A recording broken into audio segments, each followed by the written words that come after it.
जवळपास 18 वर्ष कार्य करण्याची मला संधी मिळाली। त्यावेळी विधानमंडळातील माझे अतिशय जवळचे मित्र आदरणीय आमदार हितेंद्र ठाकूर, बोईसरचे आमदार राजेश पाटील, नालासोपाराचे आमदार श्री क्षितिज पाट ठाकूर, सहकार क्षेत्रामध्ये गुणात्मक बदल व्हावा आणि सहकार क्षेत्राची वाढ व्हावी म्हणून सातत्याने प्रयत्न करणारे सहकार भारतीचे सरचिटणीस डॉक्टर उदय जोशी, माजी अध्यक्ष माझे मित्र यशवंत पाटील, वर्तमान अध्यक्ष आदरणीय महेश देसाई, सर्व संस्थापक सदस्य, त्याचप्रमाणे बँकेचे सगळे संचालक मंडळी, बँकेचे कर्मचारी, बँकेचे भागधारक आणि उपस्थित सर्व बांधवांनो आणि बहिणींनो, हितेंद्र ठाकूर यांनी सांगितलं की मी करोडो रुपयाची कामं करतो, पण एवढ्या 1000 करोडमध्ये असलेल्या या बँकेच्या कार्यक्रमाकरता का आलो? याचं खरं उत्तर असं आहे की मी माझ्या सुरुवातीच्या काळामध्ये जो अडचणीचा काळ होता त्यावेळी साखर कारखाना उभं करण्याचं ठरवलं। त्यावेळी ज्या कोऑपरेटिव्ह बँकांनी, कारण राष्ट्रीयकृत बँकांना साखर कारखान्यांना लोन देण्याकरता बंदी होती, त्यावेळी ज्या सहकार बँकांनी मिळून आम्हाला कर्ज दिलं त्यापैकी एक वसई जनता सहकारी बँक होती। कारण म्हणजे मला या गोष्टीचं नेहमी वैषम्य वाटतं की जेव्हा गरज असते तेव्हा आपण छोट्या लोकांकडनं काम घेतो आणि आता आमच्याकडे 1500 कोटी कर्ज आहे। जसं जसं आमचा धंदा वाढला तिकडले तर आम्ही कोऑपरेटिव्ह बँक सोडली, राष्ट्रीयकृत बँकेत गेलो। आता राष्ट्रीय बँक सोडून विदेशी बँकेत चाललो कारण व्याजाचा दर कमी आहे।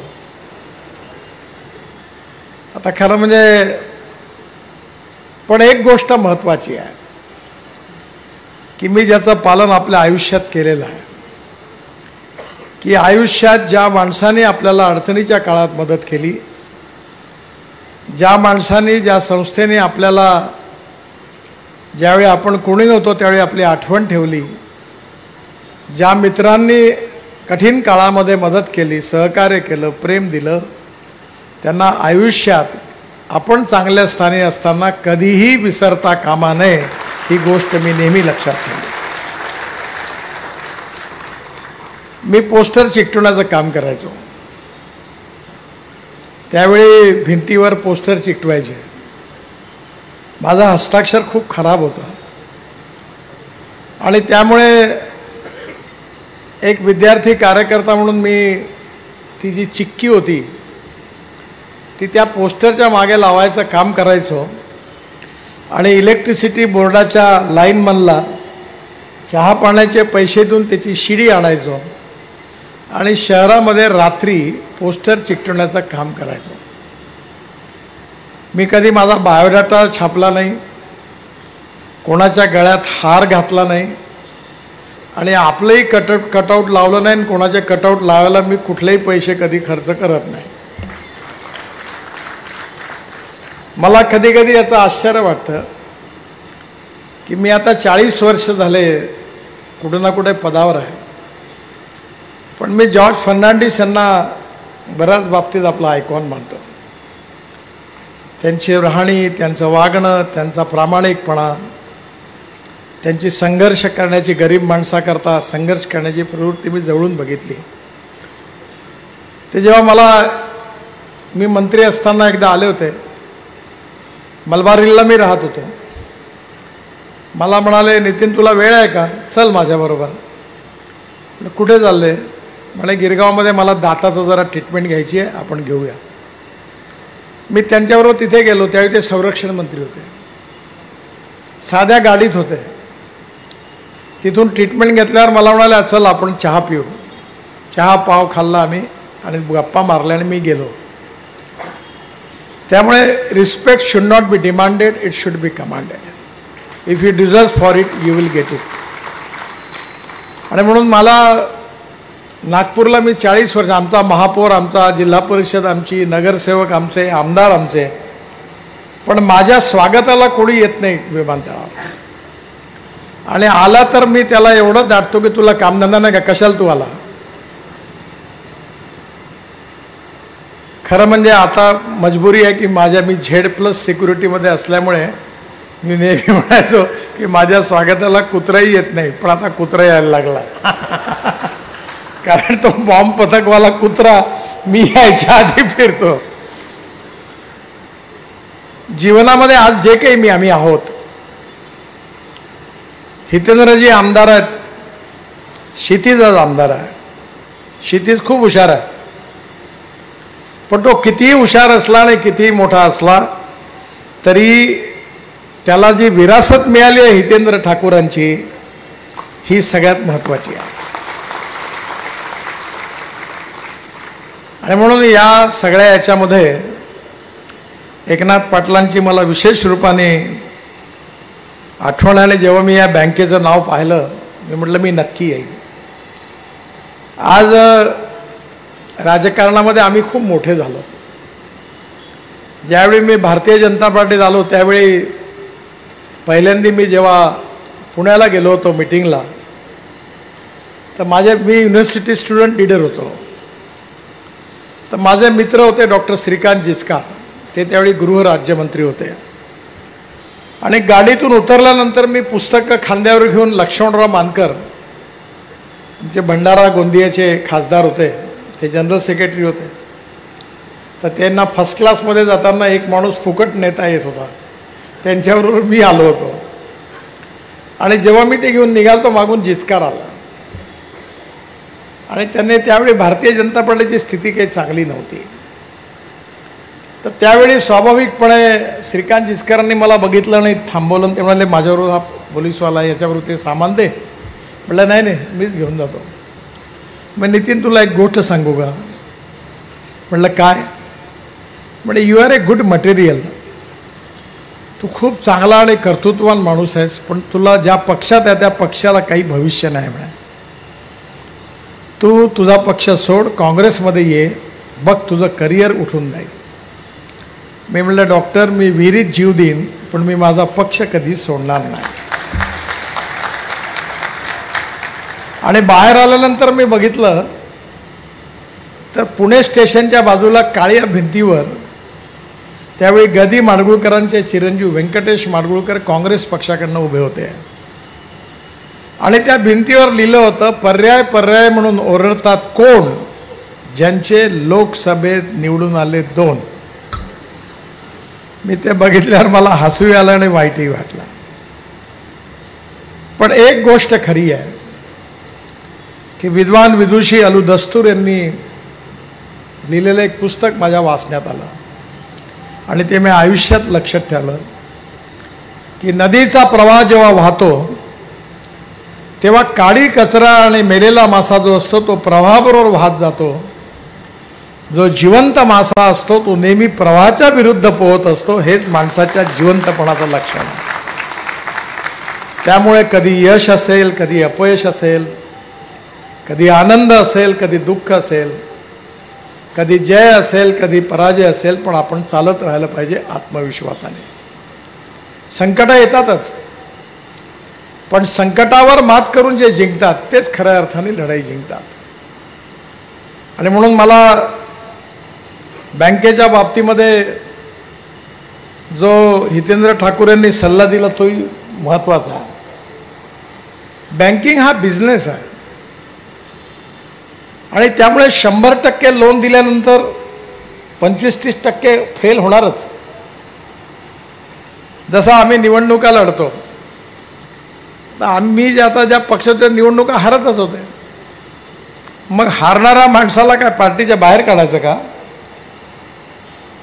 फक्त एकच बघितलं पाहिजे की बोनाफाईड मिस्टेक्स आहेत की मॅलाफाईड मिस्टेक्स आहेत.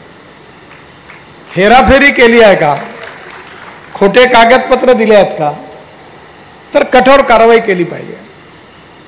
पण अडचणीत कोण नाही आहेत. ज्यावेळी आम्हाला बँकेने पैसे दिले आम्ही अडचणीत होतो, पण हळूहळू आम्ही त्यातून मार्ग काढला. आता काही प्रॉब्लेम नाही. आता 1000 कोटी पण कर्ज मिळतं. त्यामुळे बोनाफाईड आणि मॅलाफाईड इंटेन्शन चेक केले पाहिजे, कागदपत्र व्यवस्थित केले पाहिजे. उदय जोशींना माहिती असेल की बऱ्याच कोऑपरेटिव्ह बँकांनी लोन दिलं पण कागदपत्र खोटे निघाले. व्हॅल्यू जी होती 1 लाखाचा लोन आणि जे मॉर्गेज ठेवलं त्याची किंमत 25,000, त्या प्रॉपर्टीचे बरोबर नव्हती. भलतीकडे इन्क्रोचमेंट होतं, कामाला ताब्यात नव्हती. त्यामुळे नियमाचं पालन केलं पाहिजे, पण निर्णय पण धडाकेबाने घेतले पाहिजे. म्हणजे मी ट्रान्सपोर्ट खात्याचा मंत्री आहे. मी खूप 10 वर्षाले प्रयत्न करतो ॲक्सिडेंट होऊ नये, कमी व्हावे, पण नाही यश मिळालं. सगळ्या ह्याच्यात मिळालं पण यात नाही मिळालं. पण रस्त्यावर ॲक्सिडेंट होतात म्हणून रस्त्यावरून जाणं थोडी बंद करायचं असतं. काळजी घ्यायची असते, ब्लॅक स्पॉट इम्प्रूव्ह करायचे असतात, नवीन मोठ्या रस्त्याचं रुंदीकरण करायचं असतं, रूल्स ऑफ द रोड पाळायचे असतात. पण रस्त्यावरनी जाणंच बंद करणं हा तो उपाय नाही आहे. मला बाळासाहेब ठाकरेंनी मी मंत्री असताना मला ॲक्रिलिकच्या शीटवर एक वाक्य लिहून एक दिला. मी त्यावेळी त्यांना भेटून निघालो आणि खाली उतरत होतो. तेवढ्यात त्यांच्याबरोबर थापाव नावाचा एक त्यांच्याबरोबर काम करणारा सेवक होता. तो धावत धावता गडकरी साहब आपको बुला रहे साहब. मी पुन्हा वरती गेलो तर मी म्हणलं साहेब काय. नितीन इकडे आहे म्हणे. हे बघ म्हणे, हा घे तुझ्याबरोबर. आपल्या टेबलावर सुटून एक ॲक्रिलिकच्या प्लेटवर लिहिलं, मला हातात दिली, ही तुझ्या कामाची आहे म्हणे. त्याच्यावर लिहिलं होतं, I like people who can get the things done. म्हणजे प्रॉब्लेम्स आहेत, कायदा तोडायचा नाही, पण लास्ट लेवलवर ब्रेकिंग पॉईंटपर्यंत तो ब्रेक न होता ट्विस्ट करायचा आणि शेवटच्या ब्रेकिंग पॉईंटपर्यंत बेंड करून लोकांचं काम करायचा प्रयत्न करायचा. ही पॉझिटिव्ह वृत्ती आहे. आणि दुसरं एक आहे, ते पूर्ण पालन करू नका, पण मी माझ्या आयुष्यात देसाईजी पालन करतो. जे विचार करून करून जे निर्णय घेतात ते कधी आयुष्यात मोठे होत नाही. ते नोकरीच करतात, बँकेत नाही तर सरकारी नोकरीत. पण जे हिमतीने काम करतात त्याला आमच्या राजकीय भाषेत जुगाडू म्हणतात. प्रामाणिक जुगाडू. ठोकून काम करा. मी एवढ्या 1 लाख मी जेव्हा मुंबई पुणे एक्सप्रेस हायवे आणि वरळी बांद्रा आणि 55 उड्डाणपुलाचं काम सुरू केलं त्यावेळी माझ्याजवळ 5 कोटी रुपये होते.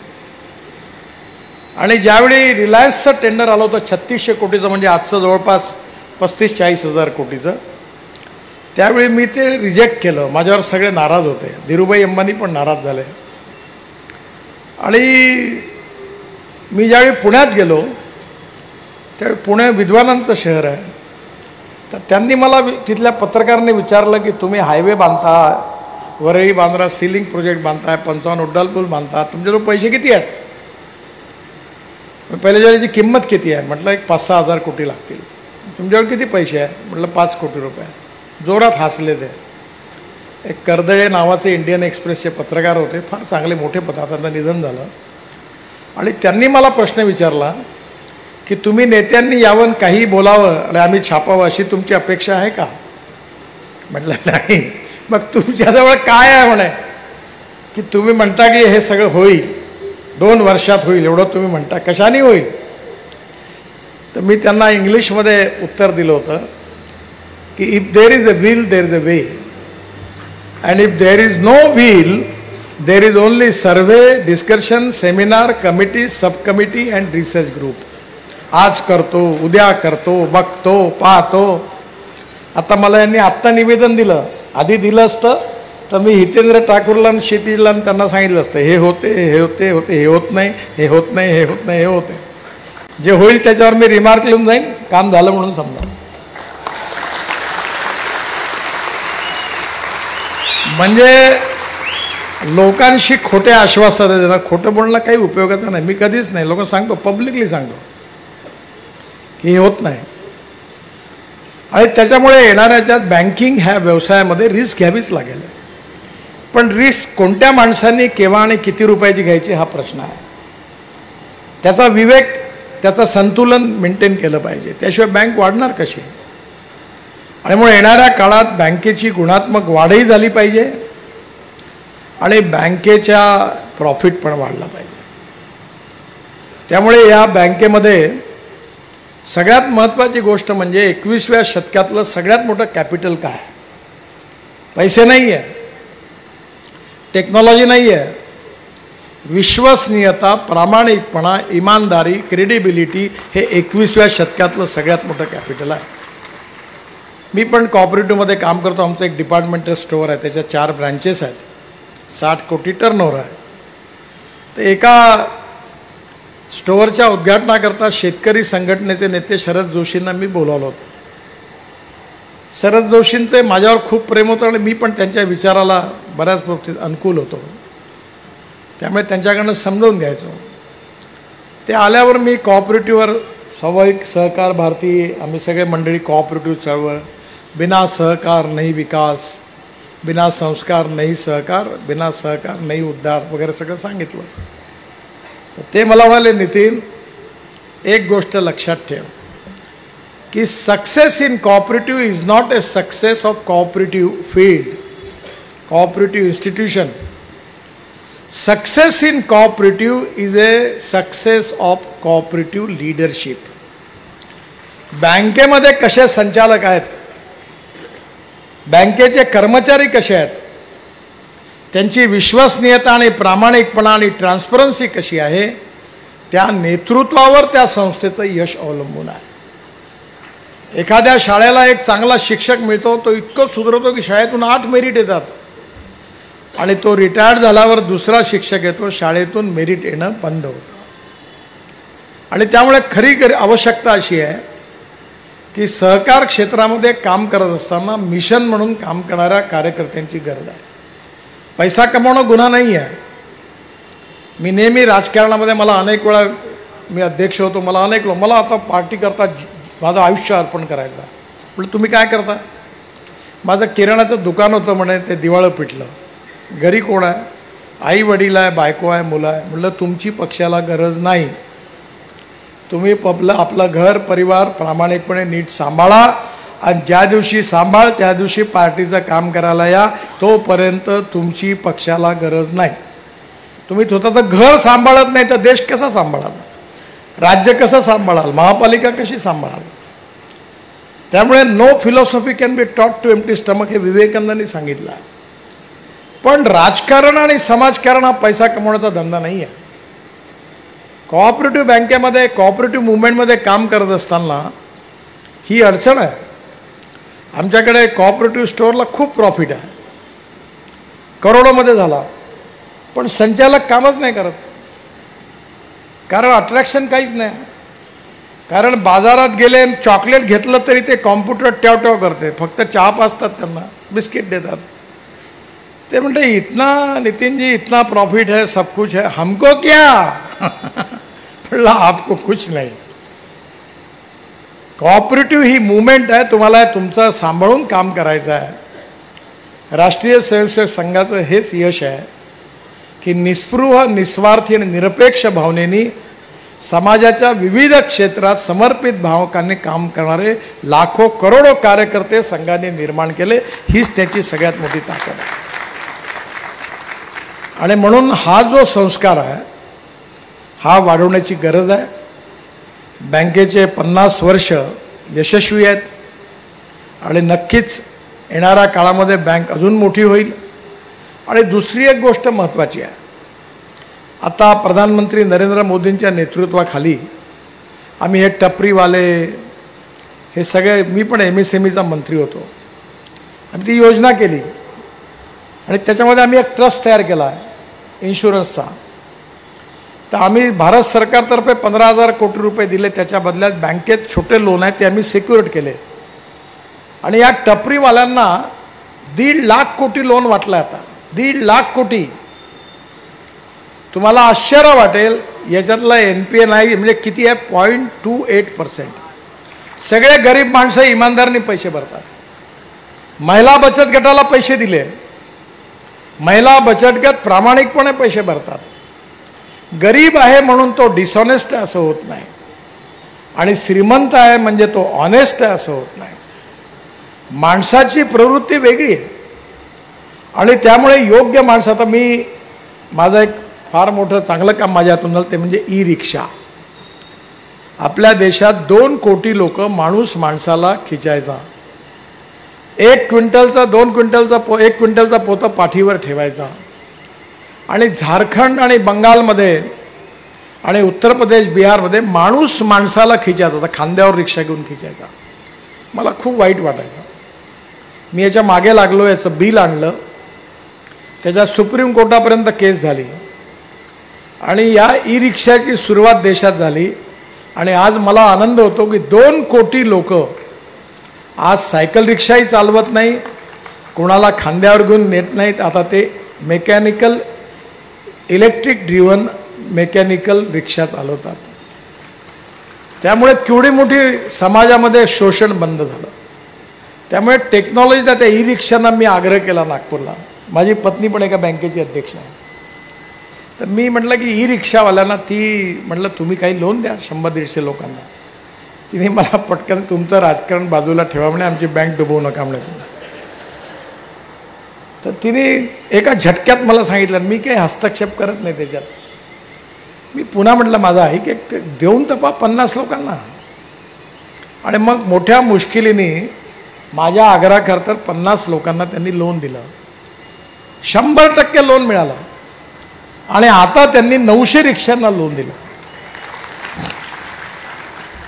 आणि ही गोष्ट हितेंद्र ठाकूर म्हणाल ती गोष्ट खरी आहे की राष्ट्रीयकृत बँकेमध्ये हा गरीब माणूस जाऊच शकत नाही. कारण सहकारमध्ये काम करणारे जे कार्यकर्ते आहेत ते असे सामान्यांमधले आहेत. तो आपल्या मोहल्ल्यात त्याच्याजवळ जातो, भाऊ मला लोन पाहिजे. आणि या गरीब माणसामध्ये खरं म्हणजे उदयजींना माझी विनंती आहे की सहकार बँकांनी सोशो इकॉनॉमिक इम्पॅक्ट लोन देऊन समाजामध्ये आर्थिक आणि सामाजिक परिवर्तन किती मोठं केलं याचंही पण मूल्यांकन केलं पाहिजे. आणि मला विश्वास आहे की बँकेने आज हे पण सांभाळलं की जर प्रॉफिट झाला तर तो कोणाकरता, आदिवासींकरता, समाजातला तळागाळातला जो शोषित आहे, पीडित आहे, दलित आहे, जो सामाजिक आर्थिक शैक्षणिक दृष्टीने मागासलेला आहे, त्या माणसाची आठवण ठेवली आणि दरवर्षी त्याला प्रॉफिटमधून मदत करतात.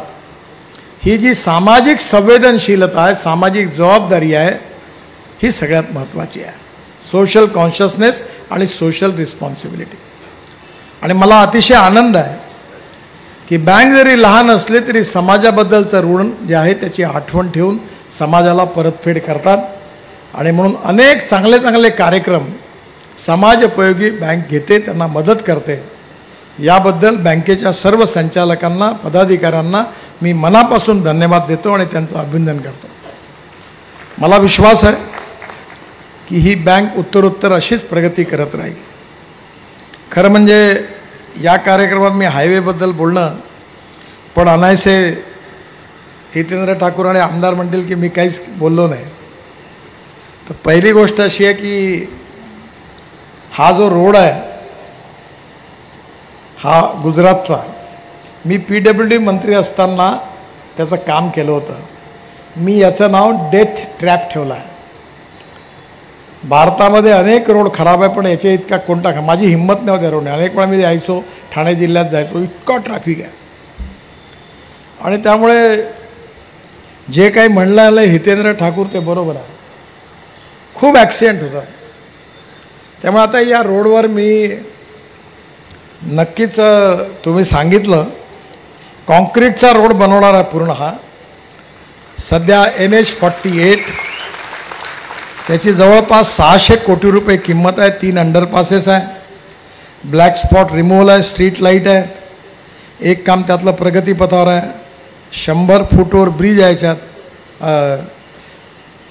10 फूटवर ब्रिज आहेत आणि रस्ते क्रॉस करण्याकरता. आणि हे काम आजपासून 1 महिन्याच्या आत सुरू होईल असं मी त्यांना विश्वास देतो. दुसरं, मी जेव्हा मंत्री होतो तेव्हा माझ्या डोक्यात 2 कल्पना होत्या. कारण वरळी बांद्रा सीलिंग प्रोजेक्ट बांधण्याची संधी मला मिळाली. त्याचवेळी माझी इच्छा होती की याला वसईपर्यंत न्यायचं, पण त्यावेळी काही मी नेऊ शकलो नाही. मग मध्ये मी एक प्रपोजल तयार केलं. आमच्या डिपार्टमेंटने सांगितलं, म्हटलं आपण काही समुद्रातून आतून जाता येतं का? आम्ही एक इमेज टनेल बांधतो आहे ब्रह्मपुत्रेत 12,000 कोटीची, ती नदीच्या खालून आहे. तर त्याचाही प्रयत्न केला, अभ्यास केला आणि मग ब्रिज करायचं ठरलं. 1,00,000 कोटी रुपये लागणार होते. मुंबई दिल्ली हायवेने त्याला जोडायचं. मी त्यावेळी महाराष्ट्र सरकारला प्रपोजल दिलं आणि त्यांना एवढंच म्हटलं की याच्यावर लागणारा GST आणि ॲग्रिगेटवरची रॉयल्टी फक्त तुम्ही माझ्याकडनं घेऊ नका, कारण महाराष्ट्राकरता बांधतो आहे आणि तुम्ही जर मला परवानगी दिली तर मी हे बांधतो. पण नंतर त्यांनी सांगितलं आम्ही MSRDCकडनं बांधू. काही हरकत नाही, कारण MSRDCचा संस्थापक मीच आहे. ते म्हटलं दोन्ही एकच गोष्ट आहे, तुम्ही बांधा. आता त्यांचं काम बहुतेक सुरू आहे, ते वसई विरारपर्यंत आणणार आहे. तर मी ताबडतोब गेल्याबरोबर जो दिल्ली मुंबई एक्सप्रेस हायवे आहे 1,00,000 कोटी रुपयाचा, आणि हा हायवे तुमचं जीवन बदलवणार आहे. तुम्ही जी ग्रोथ करता इथे, माझी विनंती आहे, आता मी याला सांगितलं, दिल्लीला बोलवलं, या हायवेच्या बाजूला जर तुम्ही स्मार्ट सिटीचं, मुंबईचं नवी मुंबई झालं तसं तुम्ही वसई विरारचं नवीन वसई विरार करून प्लॅन डेव्हलपमेंट करून एक चांगली सिटी बांधा. व्हायबल आहे, फटाफट बुक होईल सगळं. आणि 60 आणि 40% फॉर्म्युला आहे. शेतकऱ्याला नका नागवू. ती 40% जागा सरकारला, 60% शेतकऱ्याला, पण त्याला काय बांधायचं ते सरकार सांगेल. रिझर्वेशन राहील. आता तो भलत्याच ठिकाणी बिअर बार टाकून देईल, ते नाही चालणार. रिझर्वेशन शाळेचं किंवा हॉस्पिटलचं किंवा कमर्शियल कॉम्प्लेक्सचं, रेसिडेन्सचं, ते ठरवून प्लॅन तयार करा. 60% जागा त्याला आणि 40% जागा सरकारला, आणि त्यातले 20% जागा ही रोड बनवण्याकरता, आणि 20% सरकारचा प्रॉफिट. 1 रुपया त्याला ॲक्विशनला द्यायचे नाही. हे गुजरातमध्ये, सुरतमध्ये असाच रोड बनलेला आहे. त्यामुळे सरकारला लँड ॲक्विशनला पैसे द्यायची गरज नाही. आणि जो शेतकरी आज जमीन 50 लाख रुपयांनी विकणार आहे त्याला 5 कोटी रुपये एकरी फायदा होईल, म्हणजे तोही खुश होईल.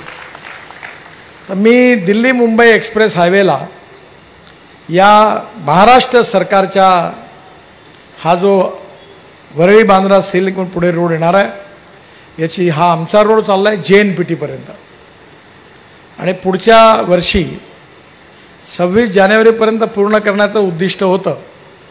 पण इथे जागा मिळण्यात बऱ्याच अडचणी झाल्या. आता जवळपास सगळ्या मिळाल्या. रस्त्याचं काम सुरू आहे. पुढच्या वर्षी एप्रिलपर्यंत नक्की पूर्ण होईल. आता रतलामपर्यंत पूर्ण झालेलं आहे. तुम्ही जर कधी दिल्लीत आले तर या रोडवर जा. दिल्ली ते मुंबई फक्त 12 तासात. आणि हा JNPT आहे. पण या ठिकाणी वसई विरारला कव्हर करून वरळी बांद्रा सीलिंग प्रोजेक्टवर येणारा जो ब्रिज आहे तो जोडेपर्यंत एक्सप्रेस हायवेला जोडण्याचं काम मी करीन, हेही पण तुम्हाला मी या ठिकाणी विश्वास देतो. जसं आत्ता जितेंद्रजींनी सांगितलं त्याप्रमाणे हा सगळा सिमेंट कॉन्क्रीटचाच आहे. आणि आज जो मी तुमचा रस्ता आहे तोही कॉन्क्रीटचाच करणार आहे. कारण ज्या ठिकाणी जास्त पाऊस पडतो त्या ठिकाणी डांबरेचे रस्ते टिकत नाहीत. मला विश्वास आहे की या हायवेमुळे नक्कीच प्रगती आणि विकासात या जिल्ह्याचा खूप फायदा होणार आहे. पण हा फायदा करायचा असेल तर आत्तापासून कामाला लागा. नाही तर व्यापारी, बिल्डर, डेव्हलपर तिथे जाऊन चिपकले असतील पहिले आणि राजकारणी पण मला विचारतात अलाइनमेंट बताओ, अलाइनमेंट. मतलब तू क्यों बताओ? बोले लँड खरीदना है. हे आपले शेतकरी विकून टाकतात. त्यामुळे नक्की तुम्ही प्लॅन करा. मी तुम्हाला सगळी मदत करतो आणि याचा फायदा या भागातल्या लोकांना नक्की होईल. आणि दिल्ली मुंबई एक्सप्रेस हायवे हा आशियातला सगळ्यात मोठा हायवे आहे. 1380 किलोमीटर आहे. आणि तुमची मी प्रॉब्लेम सोडवणार आहे की दिल्लीपासून म्हणजे पंजाब, हरियाणा, राजस्थान, उत्तराखंड, हिमाचल, काश्मीर हे जेवढे लोक दक्षिणेत जातात त्यांना मी सुरतलाच थांबवणार आहे. आणि सुरत ते अहमदनगर, सुरत ते नाशिक, नाशिक ते अहमदनगर, अहमदनगर ते सोलापूर आणि सोलापूर ते कर्नूल आणि कर्नूल ते हैदराबाद, चेन्नई, बेंगलोर, मंगलोर, कन्याकुमारी, त्रिवेंद्रम, कोचीन. त्यामुळे सगळा इथला दक्षिणेचा ट्रॅफिक आता तुमच्याकडे येणारच नाही. त्यामुळे ट्रॅफिक जामचा प्रॉब्लेम सुटेल. म्हणजे एक्झिस्टिंग रोड कॉन्क्रीटचा होईल, नवीन एक्सप्रेस हायवे सुरू होईल आणि त्यामुळे नक्कीच दक्षिणेचा ट्रॅफिक उत्तरेतून दक्षिण जाणार तोही कमी होईल. 2 गोष्टी मी ठरवल्या त्या करू शकलो नाही. एक माझ्या मनात होतं की हा जो पूल आहे, आता हा तुमचा पूल आहे, हा वसई विरारच्या, हा मुंबईत जाणारा, काय नाव त्याचं, घोडबंदर, या पुलाकरता 1.5 वर्ष एन्व्हायरमेंटनी लायसन नाही दिलं आणि रोज ट्रॅफिक जाम होत होता. मी शिव्या खात होतो. आणि त्याचं कारण काय, तर त्या एन्व्हायरमेंटला महाराष्ट्र सरकारने चेअरमनच अपॉइंट नाही केला 1.5 वर्ष आणि काम अटकलं.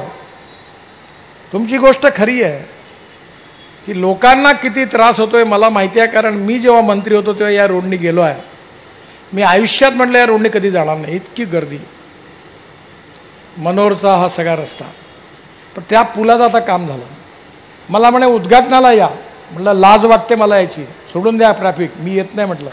नाही आलो मी, कारण इतके वर्ष लोकांना त्रास, तुम्हालाच त्रास झाला. खरं हे वाईट आहे. जे कायदेशीर काम आहे ते झालं पाहिजे. काम करण्यामध्ये पॉझिटिव्हिटी पाहिजे, ट्रान्सपरन्सी पाहिजे आणि time bound decision making process पण पाहिजे. आता यात तुमच्या फॅनाक्युलर रेल्वे करता, रोपवे करता, माझं आणि एन्व्हायरमेंट मिनिस्ट्रीचं झालं. मी त्यांना म्हटलं रोपवेला कशाला पाहिजे म्हटलं एन्व्हायरमेंट लायसन, रद्द करा. ते म्हणे रद्द करतो. आणि त्यांनी रद्द केल्यावर तुम्हाला झटके मारले, ये कागद लाव, वो कागद लाव, वो कागद लाव, होऊ नसते दिलं काम. आणि त्याच्यात पुन्हा उत्साही NGO एक PI टाकतात. म्हणजे चाललेलं काम कसं बंद करता येईल तेही बंद करतात. मी म्हटलं अरे रोपवे केबल कार झाल्यामुळे स्कूटर, मोटर, बसेस यावरती जाणार नाही. त्यामुळे पेट्रोल डिझेलमुळे होणारं प्रदूषण संपणार आहे. ज्याच्यामुळे प्रदूषण संपणार आहे त्याला NOC कशाला पाहिजे. म्हटलं कॅन्सल करा. आणि आता लिफ्ट आणि ह्या सगळ्याकरता NOCची गरज नाही. मी 260 केबल कार, रोपवे, फॅनाक्युलर रेल्वे बनवतो आहे. माझ्या डोक्यात होतं, मी शिपिंग मंत्री होतो, मी नरिमन पॉईंटपासून तर वसईपर्यंत समुद्रातून स्काय बस चालवणार होतो. 200 लोक वरती बसले, डबल डेकर बसेस सारखे, आणि समुद्रातून आले असते. दुर्भाग्याकडे ते आता खातं नाही राहिलं. वॉटर ट्रान्सपोर्ट करायचा प्रयत्न करू. खरं म्हणजे होऊ शकतं. हे कठीण आहे पण असंभव नाही आहे. पण मला विश्वास आहे की येणाऱ्या काळामध्ये नक्कीच या भागाचं महत्त्व लक्षात घेता हा भाग नक्की बदलेल. मला आपण जेवढी निवेदनं दिली आहेत ती गंभीरतेने मी त्याचा सगळ्याचा अभ्यास करून जेवढी कामं माझ्याकडनं होण्यासारखी असतील ती मी नक्की करून देईन असा विश्वास व्यक्त करतो. वसई जनता सहकारी बँकेच्या उज्ज्वल भविष्याकरता मी पुढच्या वेळी कधी येईन तेव्हा बँक 5,000 कोटी रुपयापर्यंतचं लोन वाटेल. एवढी प्रगती नक्की होईल अशा शुभेच्छा देतो आणि पुन्हा एकदा आपल्या सगळ्यांना अभिवादन करून मी माझं भाषण संपवतो. धन्यवाद.